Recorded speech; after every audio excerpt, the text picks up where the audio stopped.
आज दिनकर की धरती पर यह गंगा के तट पर बसी हुई इस दिनकर की धरती पर हमारे माननीय प्रधानमंत्री जी का आगमन हुआ है। मैं अपनी सारी बेगूसराय जनता की ओर से मैं आपको चंदा और बंदन से अभिनंदन करती हूँ। आज यह दिनकर की धरती धन्य हो गई है। आपके नेतृत्व में आपने जो बिहार को सौगात दिया है, हम माँ बहनें और हमारे भाई बंधु छात्र छात्राएं कभी नहीं आपको भूल पाएंगे। जिसका सपना लाइट वाले स्टेज पर लाइट दो। लाइट वाले अगर मेरी बात सुन रहे हैं तो स्टेज पर जल्दी लाइट दें।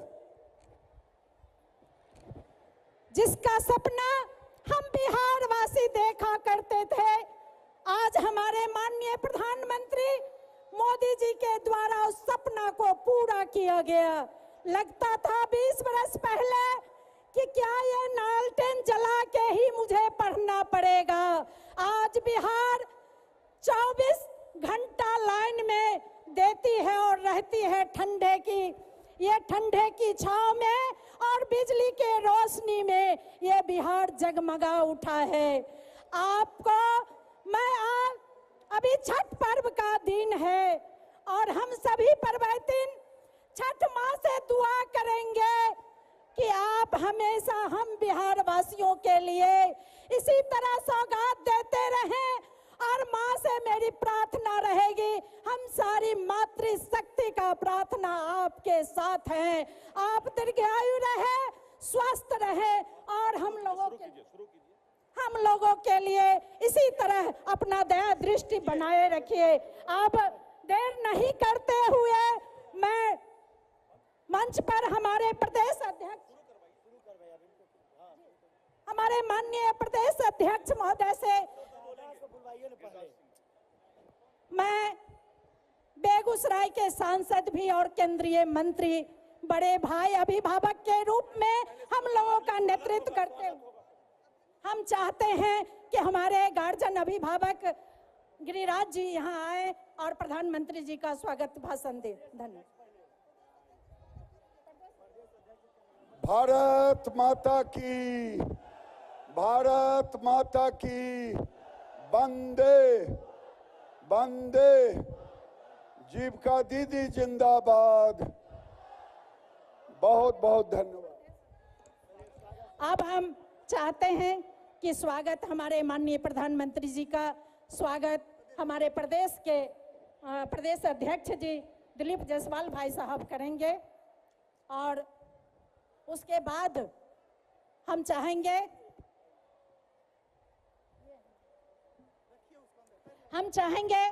कि यहाँ के सांसद और हमारे केंद्रीय मंत्री गिरिराज जी जो अभिभावक भी हैं और बेगूसराय का नेतृत्व करते हैं, उनसे मेरी आग्रह है कि छठ का समय है, छठ का मेमेंटो और अंग वस्त्र से उनका स्वागत करेंगे।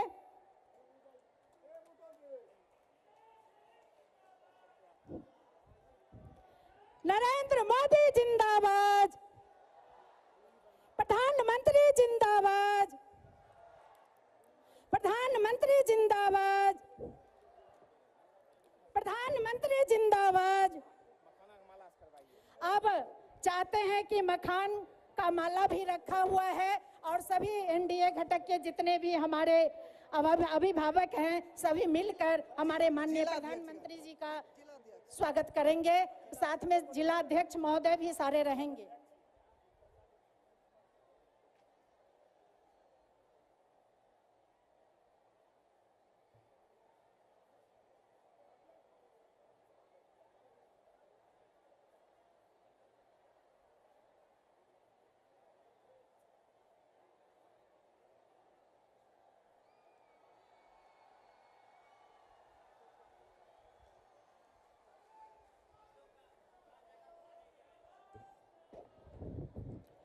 प्रधानमंत्री जिंदाबाद, हमारे माननीय मंत्री जिंदाबाद। अब हम चाहते हैं कि प्रदेश अध्यक्ष दिलीप भाई साहब आकर के और हमारे माननीय प्रधानमंत्री जी का स्वागत भाषण दे। धन्यवाद।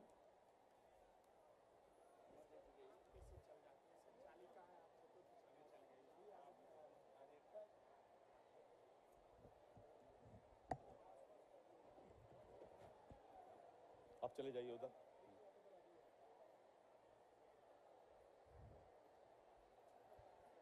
आज पूरे दुनिया के सर्वाधिक लोकप्रिय नेता और भारत के यशस्वी प्रधानमंत्री जी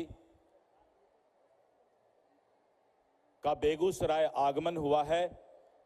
मैं आदरणीय प्रधानमंत्री श्री नरेंद्र मोदी जी का बिहार प्रदेश के अध्यक्ष के नाते पूरे बिहार प्रदेश की ओर से मंच पर हार्दिक अभिनंदन और हार्दिक स्वागत करता हूं। प्रधानमंत्री महोदय, बिहार की जनता आपसे बहुत प्यार करती है और जिस तरह से बिहार के जनता की चिंता प्रधानमंत्री महोदय आप करते हैं और विगत 11 वर्षों में बिहार को जो आगे ले जाने में एनडीए की सरकार और आपका नेतृत्व ने जो प्यार दिया है, हम बिहार की जनता इस बात को दिल से लगा करके रखे। प्रधानमंत्री महोदय, आपके द्वारा बिहार को विशेष पैकेज दिया गया। बिहार कैसे तरक्की करे, बिहार कैसे आगे बढ़े, इसकी चिंता की गई और जो हमारे मुख्यमंत्री श्री नीतीश कुमार जी हैं, उनके लिए आपने केंद्र से बजट और धन का पिटारा खोलने का काम किया। प्रधानमंत्री महोदय, मैं एक बात बताना चाहता हूं, जिस तरह से आपने पूरे देश के अंदर और बिहार में महिला सशक्तिकरण का काम किया, महिलाओं को जो आधी आबादी हमारे महिला हैं, उनको आपने जो सशक्तिकरण करके आगे बढ़ाने का काम किया है, आज देश और बिहार की महिला इस बात को लेकर के प्रधानमंत्री महोदय आपके प्रति कृतज्ञ हैं। जो एक सबसे बड़ा काम प्रधानमंत्री महोदय आपके द्वारा किया गया, 2014 में जब आप आए थे और 2014 के लोकसभा में जब आपका प्रचार अभियान चल रहा था, तो आपने वादा किया था कि बिहार के घर घर में हम बिजली पहुंचाने का काम करेंगे। आपने उस वादा को पूरा किया और घर घर तक बिहार में बिजली पहुंचा। और उससे भी बड़ा जो एक बहुत बड़ा काम किए आप प्रधानमंत्री जी, इज्जत घर, शौचालय घर घर तक बनवा के हमारी बिहार की महिलाएं सुबह से शाम तक सूरज के डूबने तक इंतजार करती थी शौच जाने के लिए। और इसके चलते महिलाओं को बहुत सारा रोग होता था, रोग झेलना पड़ता था। लेकिन आपने जो इज्जत घर और शौचालय बनवाने का काम किया है, देश और बिहार की महिला कृतज्ञ हैं कि आपने महिलाओं को जिंदगी जीने का अवसर दिया है प्रधानमंत्री जी। और आज बिहार के जनता को 125 यूनिट बिजली फ्री मिल रहा है। और बिजली, मुझे याद है आज से करीब 20 साल पहले जब रामायण और महाभारत का सीरियल लोग देखने के लिए इंतजार करते थे रविवार का, तो लोगों को बैटरी चार्ज करवा करके टीवी देखना पड़ता था। लेकिन आज 24 घंटा बिजली रहता है। प्रधानमंत्री जी महोदय, आपकी ये कृपा है। और विशेष करके जो बिहार में रोड बना है, बिहार में पुल पुलिया बना है और बिहार का जो है शैक्षणिक वातावरण अच्छा हुआ है, युवाओं को रोजगार मिला है, महिलाओं का सशक्तिकरण हुआ है, गरीब को उनको जो है कल्याण हुआ है। और विशेष करके युवाओं को जो आगे बढ़ाने का आपने काम किया है, बिहार की मतदाता ने मन बना लिया है फिर से एक बार एनडीए की सरकार लाना है। आज बिहार की जनता और देश की जनता प्रधानमंत्री नरेंद्र मोदी जी के गारंटी पर विश्वास करता है। जिस तरह से आपके गारंटी पर बिहार आगे बढ़ रहा है और विकसित बिहार का सपना पूरा होगा, प्रधानमंत्री महोदय, यहाँ की जनता और विशेष करके हमारी महिला बहनें आपके प्रति अपनी जो है आस्था जाहिर करती है। आप छठ पर्व के अवसर पर आए हैं, छठ पर्व आने वाला है। छठ मैया से हमारी महिला बहन आपके लिए आशीर्वाद मांग रही हैं कि फिर से बिहार में एनडीए की सरकार बने और प्रधानमंत्री श्री नरेंद्र मोदी जी का बिहार पर वही कृपा बना रहे। इसलिए मैं प्रधानमंत्री महोदय आपका हृदय से अभिनंदन करता हूं कि बिहार में कानून का राज है और 6 नवंबर को इस क्षेत्र में चुनाव होने जा रहा है। लोग आपको और आपके गारंटी पर विश्वास करके फिर से एनडीए की सरकार बनाएंगे, क्योंकि वो देख रहे हैं कि सामने जो महागठबंधन है, जिसका नया नाम हो गया है महालठबंधन, लाठी चलाने का काम कर रहा है, सीट के बंटवारा में लाठी चलाने का काम कर रहा है। और फिर से बिहार में जंगल राज पार्ट 2 लाने के प्रयास कर रहा है। लेकिन सभी लोग जानते हैं कि ये भेड़िया का खाल पहना हुआ जो विपक्ष और महागठबंधन है, ये बिहार में फिर से जंगल राज लाने का काम करेगा। मुझे पूरा विश्वास है कि यहाँ की मतदाता 2/3 से भी ज्यादा बहुमत से फिर से जो है 14 नवंबर के बाद बिहार में एनडीए की सरकार बनाने जा रही है। मैं इतना ही कहकर अपने वाणी को विराम देता हूं। प्रधानमंत्री महोदय, आपकी बिहार पर विशेष कृपा है, ये कृपा बनी रहे और बिहार के मतदाता ने मन बना लिया है कि यहां फिर से एनडीए की सरकार बनने जा रही है। बहुत बहुत धन्यवाद। जय हिंद, जय भारत, जय एनडीए। बहुत बहुत धन्यवाद। अब हमारी जीविका दीदी जो छठ व्रत करती है, उनके लिए हमारे माननीय प्रधानमंत्री जी के द्वारा सूप और फल देकर उन्हें सम्मानित किया जाएगा। मैं नाम बुलाती हूँ, एक एक करके सारी बहनें मंच पे आ जाए। सुमन देवी, सीता कुमारी, टूना देवी, रंजना देवी, सुभद्रा देवी,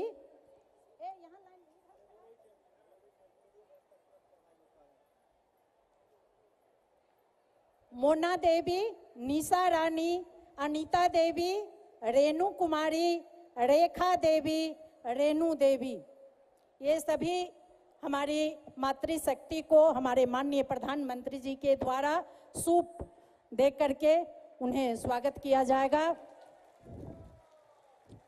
छठ पर्व जो हम बिहार वासियों की एक पहचान है, इस पर्व के प्रति जब हमारे माननीय प्रधानमंत्री जी मुख्यमंत्री थे गुजरात के, उस समय भी हम बिहार वासियों के लिए उनके दिल में एक स्नेह था।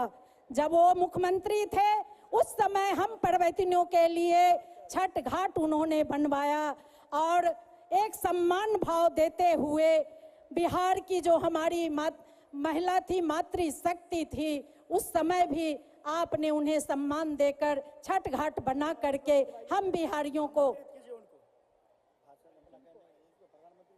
और अब मैं अपने माननीय गिरिराज जी जो यहाँ के सांसद भी है, केंद्रीय मंत्री भी हैं, हम उन अभिभावक को कहना चाहते हैं कि आप आए और हमारे काफी देर हो गई है, सॉरी, हमारे अब गिरिराज जी जो हमारे अभिभावक हैं वो नहीं बोल करके आपके बीच वो हमेशा रहते हैं। हम सभी चाहेंगे हमारे माननीय प्रधानमंत्री जी ही अपनी मुखवाणी से हम लोगों को नारा लगाइए, नारा। प्रधानमंत्री जिंदाबाद, जिंदाबाद जिंदाबाद जिंदाबाद, जिंदाबाद जिंदाबाद।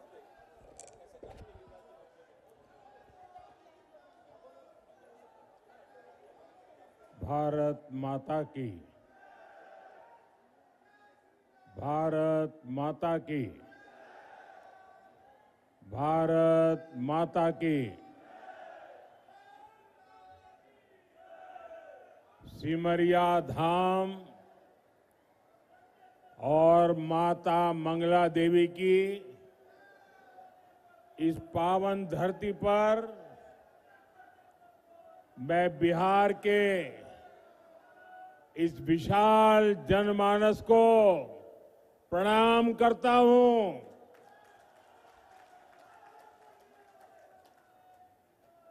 हम तोहरा सबका प्रणाम करे छियो। की हालचाल छो? बेगूसराय की इस धरती से मैं राष्ट्र कवि रामधारी सिंह दिनकर जी को नमन करता हूं।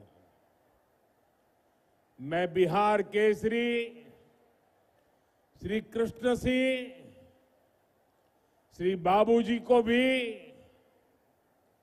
आदरपूर्वक प्रणाम करता हूं। साथियों, मेरा सौभाग्य है कि छठ महापर्व की इस शुभ बेला में आप सभी परिवारजनों के बीच आप सबके दर्शन करने का अवसर मिला है। मेरी कामना है कि छठी मैया का आशीर्वाद बिहार पर, हम सभी पर इसी तरह बना रहे। साथियों, जब छठी मैया की पूजा की बात आती है तो शारदा सिन्हा जी को याद करना स्वाभाविक है। और शारदा जी तो बेगूसराय की बहू थी। हमारी सरकार को उन्हें पहले पद्म भूषण और इस वर्ष पद्म विभूषण से सम्मानित करने का अवसर मिला। शारदा सिन्हा जी अब हमारे बीच नहीं है, लेकिन उनके अमर गीत हमेशा गूंजते रहेंगे। मैं शारदा सिन्हा जी को विनम्र श्रद्धांजलि अर्पित करता हूं। साथियों, आज बेगूसराय की ये धरती एक नए उत्साह से भरी हुई है। यहां नौजवानों का जोश है, बहनों बेटियों का भरपूर आशीर्वाद है। ये सिर्फ जनसभा नहीं है, ये बिहार के सपनों का, नए संकल्पों का मेला है, मेला। और इस जनसभा का पूरे बिहार को संदेश है, फिर एक बार एनडीए सरकार, फिर एक बार, फिर एक बार, फिर एक बार, फिर एक बार सुशासन की सरकार।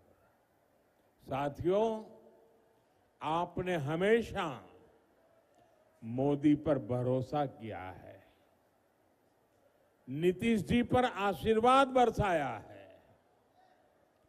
एनडीए के लिए आपका यही प्यार, आपका अटल विश्वास अब विकास को, विकास के नए दौर की तरफ ले जा रहा है। कोई कल्पना कर सकता है कि अभी दिवाली को गए 2 दिन हुए हैं और छठ मैया का बहुत बड़ा त्योहार कल शुरू हो रहा है, और इस बीच मैं लाखों माताओं बहनों को यहां देख रहा हूं। ये अपने आप में मेरे लिए तो एक बहुत बड़ा सुखद आश्चर्य है। मैं सोच नहीं सकता हूं कि बिहार हो, छठ मैया का पर्व कल हो, और आज हमें आशीर्वाद देने के लिए ये महिलाएं, माताएं, बहनें, बेटियां, जहां मेरी नजर जा रही है, माताएं बहनें मैं देख रहा हूं। आप हमें आशीर्वाद देने आए हैं, ये हमारी बहुत बड़ी शक्ति है।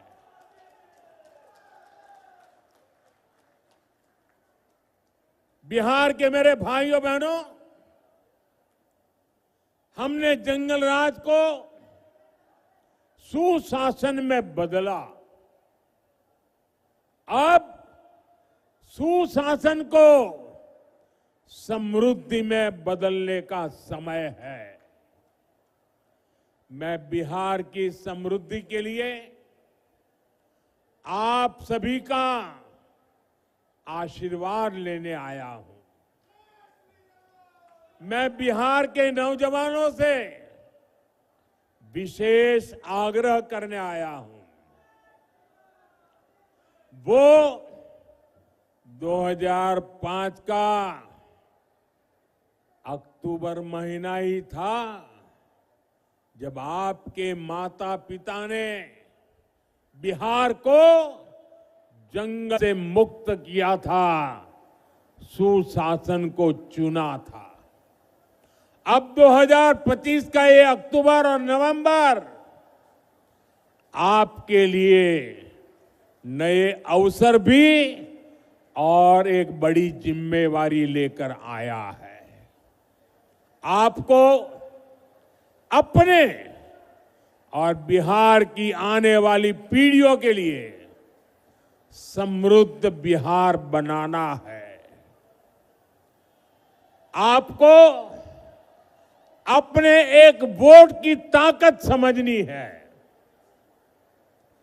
आपके एक वोट से ही बिहार की समृद्धि तय होगी। विकसित भारत बनाने का संकल्प मजबूत होगा। साथियों, जब से बिहार चुनाव की घोषणा हुई है, तब से हम एक चीज साफ साफ देख रहे हैं। एक तरफ एनडीए है, नीतीश जी, मांझी जी, उपेंद्र जी, चिराग पासवान जी, ये सूझबूझ से भरा हुआ नेतृत्व है।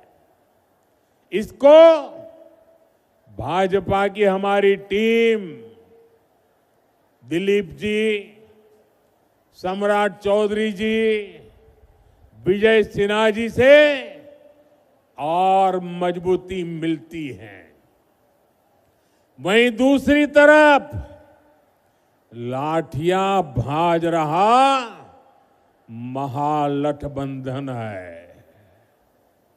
ये लोग कैमरे पर आकर कुछ भी बोले, लेकिन पीठ पीछे एक दूसरे की खाल खींच रहे हैं। इस महागठबंधन में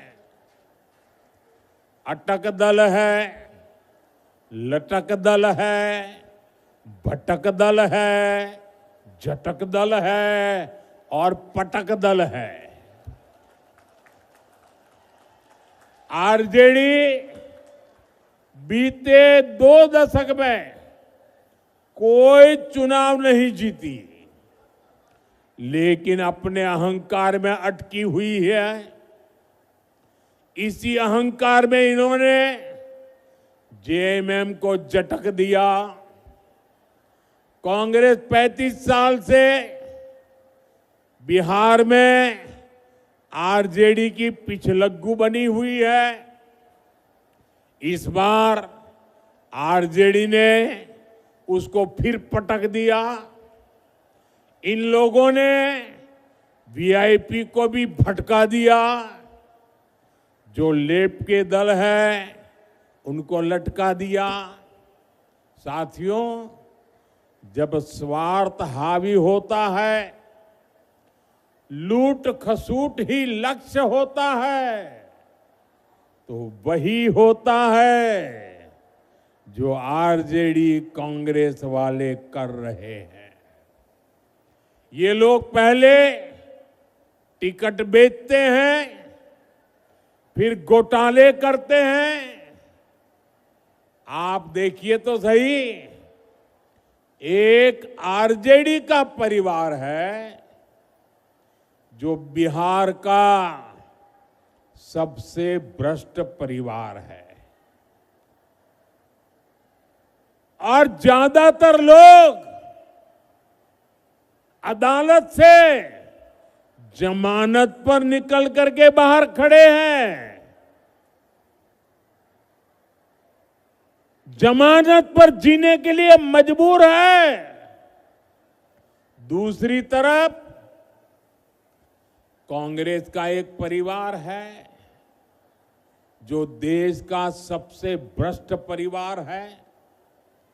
इस परिवार के भी ज्यादातर लोग जमानत पर बाहर है। साथियों, बिहार ऐसे लोगों पर भरोसा नहीं करता और इसलिए पूरे बिहार में एक ही नारा गूंज रहा है, एक ही नारा गूंज रहा है, नई रफ्तार से चलेगा बिहार जब फिर आएगी एनडीए सरकार। साथियों, मैं जो बातें कहने जा रहा हूं, मैं चाहूंगा कि बिहार का नौजवान उन्हें ध्यान से सुने और उन पर जरा गौर करे। जंगल राज वालों ने सिर्फ अपने बेटे बेटियों का भविष्य बनाया, बिहार के नौजवानों का भविष्य तबाह कर दिया। और ये बात बेगूसराय का हर घर जानता है, हर कोई महसूस करता है। साथियों, हमारे श्री बाबू ने बेगूसराय को औद्योगिक केंद्र बनाने के लिए काम किया था। उनके प्रयास से यहां अनेक प्रकार के उद्योग आए। एक समय था जब ये क्षेत्र देश के प्रमुख औद्योगिक केंद्रों में से एक था। बरौनी में सायरन बजता था तो पूरा बिहार गर्व से भर जाता था। 60 के दशक में यहां रिफाइनरी लगी, फर्टिलाइजर फैक्ट्री बनी, बिजली का कारखाना लगा, यहां नौकरियां बनी, उम्मीदें जगी, चहल पहल होने लगी। लेकिन फिर क्या हुआ? फिर जंगल राज आ गया। धौंस, धमकी और डर का वो काला दौर जिसने बिहार के उद्योगों पर ताले लगा दिए, फैक्ट्रियों को बंद कर दिया, निवेशक भाग गए। ये ताले फैक्ट्री पर नहीं, आपके भविष्य पर ताले लगा दिए थे। जंगल राज ने सिर्फ कुछ फैक्ट्रियां बंद नहीं की, बल्कि बिहार के नौजवानों के भविष्य को अधर में लटका दिया था। बरौनी, बेगूसराय को एक सदी पीछे धकेल दिया। जिस आरजेडी ने बिहार को पलायन का अभिशाप दिया, उसके नेता आज बड़ी बड़ी बातें करते हैं। साथियों, एनडीए सरकार के लिए विकास सबसे बड़ी प्राथमिकता है। हम जानते हैं कि जब औद्योगिकरण होगा तो नौकरियां भी आएगी। इसलिए हमने सबसे पहले बिहार को जंगल राज से मुक्त किया। जब बिहार में कानून का राज लौटा तो उद्योगों के लिए भी माहौल बना। 2014 में डबल इंजन की सरकार बनने के बाद इसे और गति मिली। आज आप देखिए, हमारा बेगूसराय न सिर्फ अपने औद्योगिक पहचान वापस पा रहा है, बल्कि देश का एक बड़ा इंडस्ट्रियल हब बनने की तरफ आगे बढ़ रहा है। बरौनी का खाद कारखाना जंगल राज में बंद पड़ा था।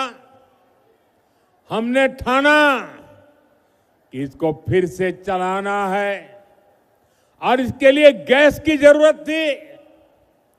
गैस बिहार में थी नहीं। गैस पहुंचाने के लिए हमने पीएम ऊर्जा गंगा योजना बनाई, हजारों करोड़ रुपए लगाए, पश्चिम बंगाल से बिहार के लिए गैस पाइपलाइन बिछाई ताकि बिहार के नौजवानों को रोजगार मिले और किसानों को पर्याप्त खाद मिल सके। आज इससे हजारों परिवारों की रोजी रोटी चल रही है। साथ ही यहां हजारों बहनों की रसोई में पाइप से सस्ती गैस भी पहुंच रही है।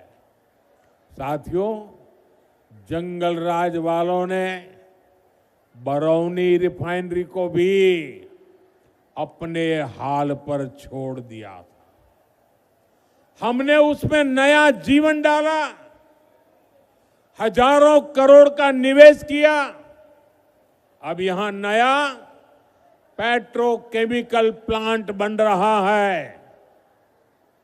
इससे यहां प्लास्टिक उद्योगों को बल मिलेगा, छोटे और लघु उद्योग लगेंगे, युवाओं के लिए हजारों नए रोजगार बनेंगे।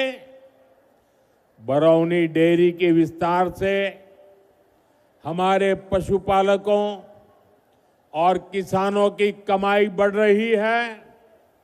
अब बेगूसराय एक टेक्सटाइल हब भी बनता जा रहा है। कई कंपनियां यहां कपड़ा बनाने की फैक्ट्रियां लगा रही है। बेगूसराय में एक के बाद एक मल्टी ब्रांड शोरूम खुलते जा रहे हैं। बड़ी बड़ी कंपनियां यहां आ रही है। बड़ी बड़ी गाड़ियों के शोरूम यहां खुल गए हैं। अच्छी बिजली सप्लाई ने यहां के उद्योगों को नई ताकत दे दी है। और इतना ही नहीं, मुझे कोई कह रहा था कि मिठाई की इतनी ज्यादा दुकानें खुल गई है कि पूछो मत। साथियों, नीतीश जी के नेतृत्व में बीते सालों में करीब 50 लाख रोजगार बिहार में बने हैं। शिक्षा हो, पुलिस हो, हेल्थ हो, सब जगह रिकॉर्ड भर्तियां की गई हैं। आने वाले 5 सालों में इससे भी अधिक रोजगार बने, ये संकल्प लेकर हम चल रहे हैं। हम बिहार के जिले जिले में मेडिकल कॉलेज बना रहे हैं। यहां बेगूसराय मेडिकल कॉलेज पर भी काम चल रहा है। गांव गांव आयुष्मान आरोग्य केंद्र बन रहे हैं। इससे doctor, nursing staff, paramedical staff, ऐसे अनेक रोजगार बनेंगे। साथियों, आपको याद रखना है, आरजेडी कांग्रेस का नाम सुनते ही ये निवेशक भाग जाते हैं।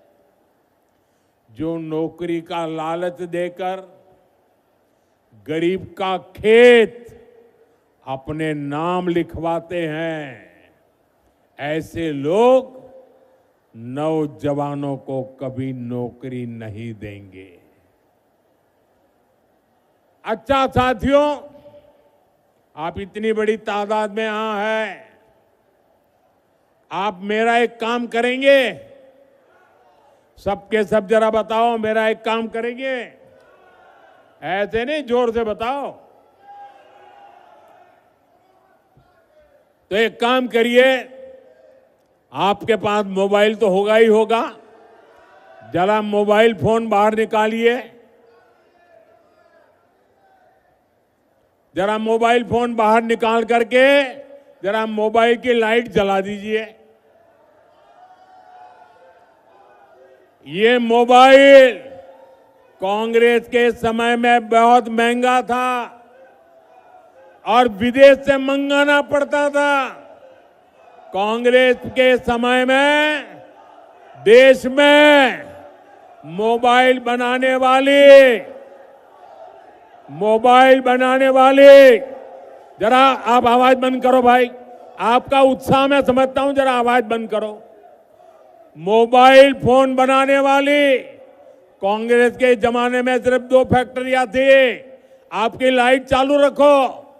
अब देश में मोबाइल फोन बनाने वाली 200 से ज्यादा फैक्ट्रियां हैं। भाजपा एनडीए सरकार की वजह से आज डेटा भी बहुत सस्ता हो गया है। इस वजह से बिहार में युवाओं को कंटेंट क्रिएशन का नया मार्केट मिला है। आज बिहार में ये मोबाइल, ये प्रकाश हर कोई देख रहा है। अब मैं आपसे पूछना चाहता हूं, आप मुझे बताइए साथियों, बिहार के लोगों के हाथ में जब इतनी रोशनी चमक रही है तो बिहार के लोगों को लालटेन की जरूरत है क्या?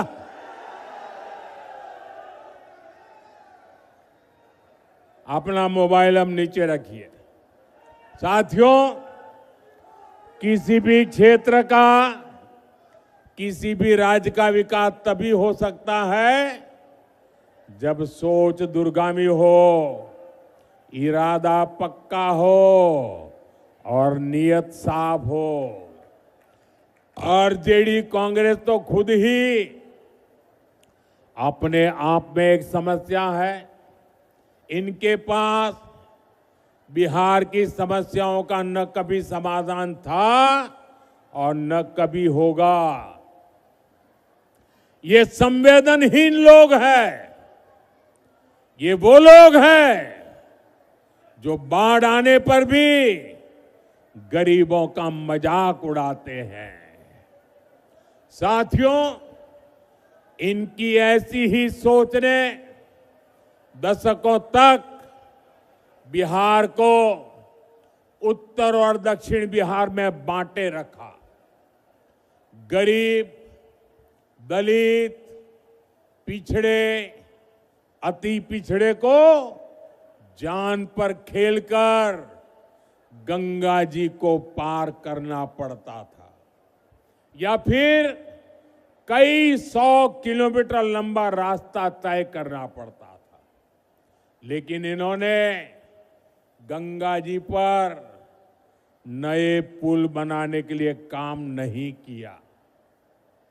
साथियों, नरेंद्र और नीतीश के लिए तो आपकी सुविधा, आपका जीवन ही हमारे लिए सबसे ऊपर है।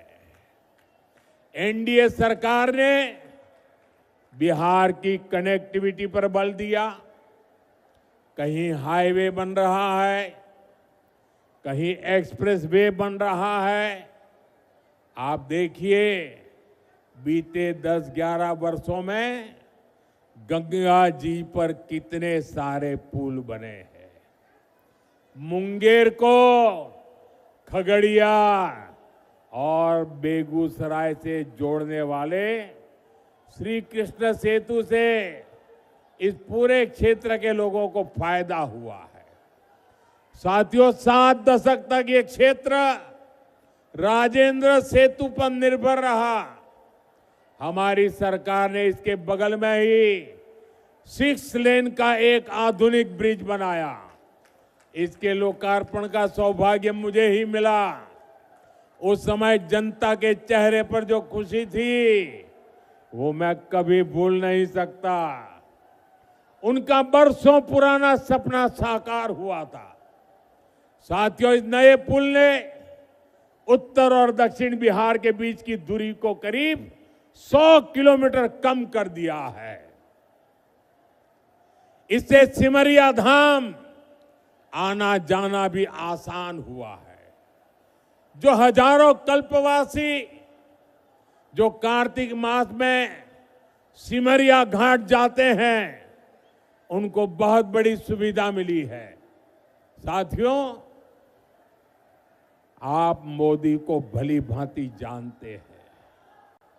ये आपका मोदी चांदी का चम्मच लेकर पैदा नहीं हुआ है। मोदी गरीबी में रहा है, उसने गरीबी के दुख दर्द को सहा है, और इसलिए आज जब देश के गरीब ने मोदी को सेवा का अवसर दिया है तो वो पूरी शक्ति से, पूरी ताकत से देश में गरीब को मदद पहुंचा करके गरीबी को इस देश में खत्म करने का पूरा प्रयास कर रहा है। गरीब के लिए पक्का घर सपना होता है। हमारी सरकार ने 11 साल में 4 करोड़ से ज्यादा पक्के घर बनाकर मेरे गरीब परिवारों को दिए, और इसमें से 60 लाख पक्के घर यहां बिहार के मेरे गरीब परिवारों को मिले हैं। हर गरीब को घर का चूल्हा जलता रहे, इसलिए मोदी मुफ्त अनाज देता रहता है। हर गरीब को मुफ्त इलाज, मुफ्त बिजली कनेक्शन, मुफ्त गैस कनेक्शन, सस्ती गैस, ये सब सुविधाएं नहीं, ये सम्मान भरा जीवन देने वाली जरूरतें हैं। और इसका सबसे अधिक फायदा दलित, महादलित, पिछड़े, अति पिछड़े परिवारों को हो रहा है। दशकों तक बिहार के लोगों को आरजेडी कांग्रेस ने सामाजिक न्याय के नाम पर सिर्फ धोखा दिया। ये एनडीए सरकार है जो सामाजिक न्याय को सही मायने में सच करके दिखा रही है। साथियों, आज कांग्रेस के पूर्व अध्यक्ष सीताराम केसरी जी की पुण्यतिथि है। देश कभी नहीं भूल सकता कि किस तरह कांग्रेस के इस परिवार ने सीताराम केसरी जी का अपमान किया था। आज का दिन हमें याद दिलाता है कि कांग्रेस दलितों, पिछड़ों के अधिकार छीनने के लिए क्या कुछ कर सकती है। इन लोगों के लिए सिर्फ अपना परिवार ही सबसे बड़ा है। और आपने टीवी पर भी देखा होगा, कांग्रेस पार्टी के अध्यक्ष थे सीताराम केसरी, हमारे बिहार का गर्व थे सीताराम केसरी। इस परिवार ने सीताराम केसरी जी को उनके घर में बाथरूम में बंद कर दिया। इतना ही नहीं, उनको उठा करके फुटपाथ पर फेंक दिया, और सीताराम केसरी के पास जो कांग्रेस का अध्यक्ष पद था, इस परिवार ने उस अध्यक्ष पद की चोरी कर ली। साथियों, ये ऐसे लोग हैं जिनको आपके परिवार की कोई चिंता नहीं है। साथियों, बिहार की नारी शक्ति जंगल राज की सबसे बड़ी पीड़ित रही है। आज वे एनडीए के सुशासन में बड़ा काम और बड़ा नाम करने के लिए आगे आ रही है। बीते वर्षों में बिहार की बहनें आत्मनिर्भर हुई है। जीविका दीदी के रूप में गांवों में बहनें अपने पैरों पर खड़ी हुई है। मेरा लक्ष्य देश के गांवों में 3 करोड़ लखपति दीदी बनाने का है। इसमें बिहार की बहनें काफी शानदार काम कर रही है। साथियों, बिहार की एनडीए सरकार ने जो महिला रोजगार योजना शुरू की है, ये बहुत ही प्रशंसनीय काम हुआ है। 1,20,00,000 से ज्यादा बहनों में से हर एक को रोजगार शुरू करने के लिए 10,000 रुपया देना बहुत बड़ा कदम है।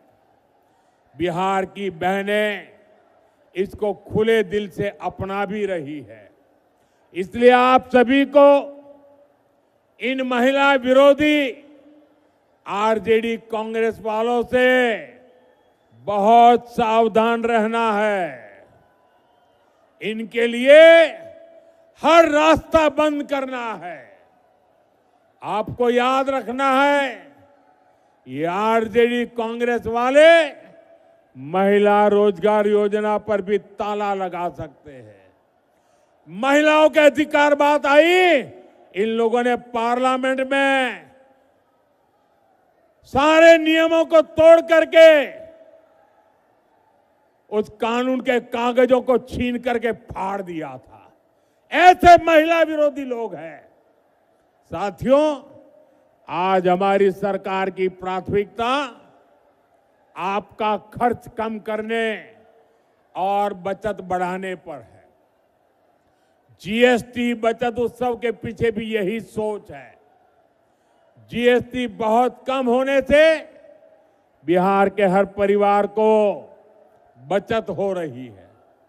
त्योहारों के इस मौसम में कोई नया टीवी ले रहा है, कोई नया पंखा, कोई नया फ्रिज ले रहा है, किसी ने नया स्कूटर लिया, नई बाइक ली।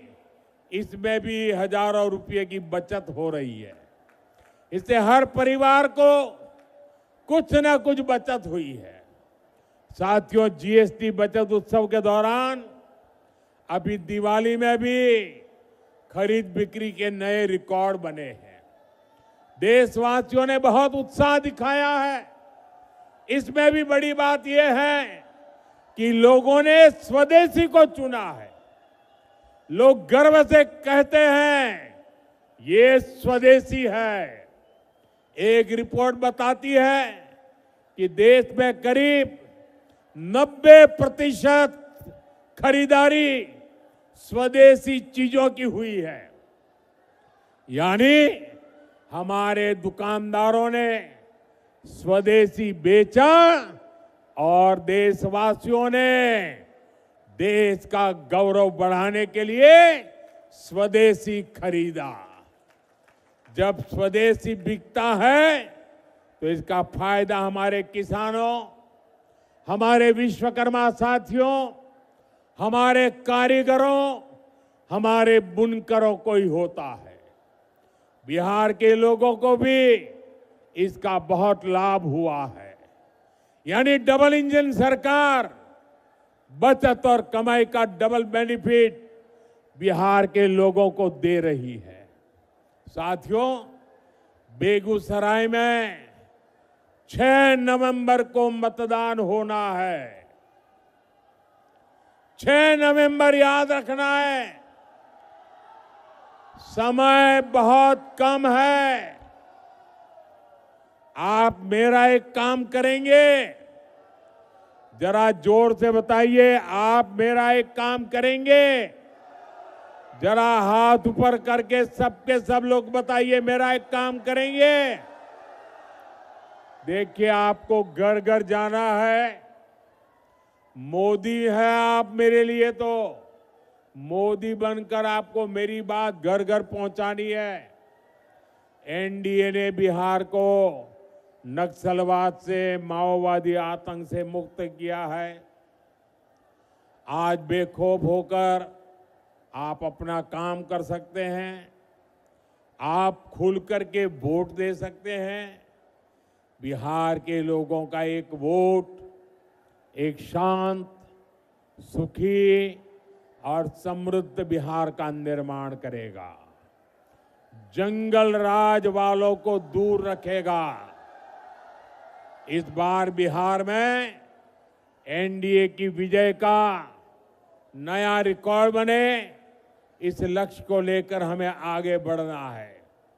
साथियों, मेरा एक आग्रह और है, आप जब घर घर जाएं तो हर परिवार में जाकर के बड़े बुजुर्गों को बताना कि अपने मोदी जी बेगूसराय आए थे और मोदी जी ने परिवार के सबको छठ महापर्व की शुभकामनाएं भेजी हैं। एक बार फिर इतनी विशाल संख्या में यहां आकर हमें आशीर्वाद देने के लिए मैं आपका बहुत बहुत आभारी हूं। मेरे साथ बोलिए भारत माता की, भारत माता की, भारत माता की। बहुत बहुत धन्यवाद।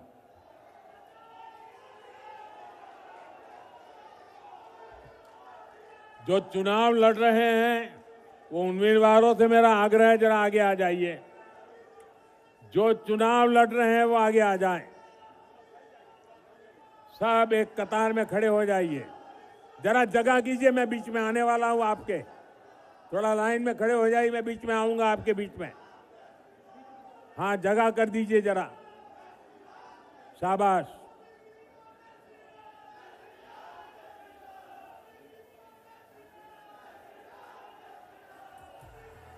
देखो बिहार का रफ्तार आया है युग उत्थान का, जन जन के कल्याण का। आया है युग उत्थान का, जन जन के कल्याण का। वर्षों पहले संकल्प ने भरी थी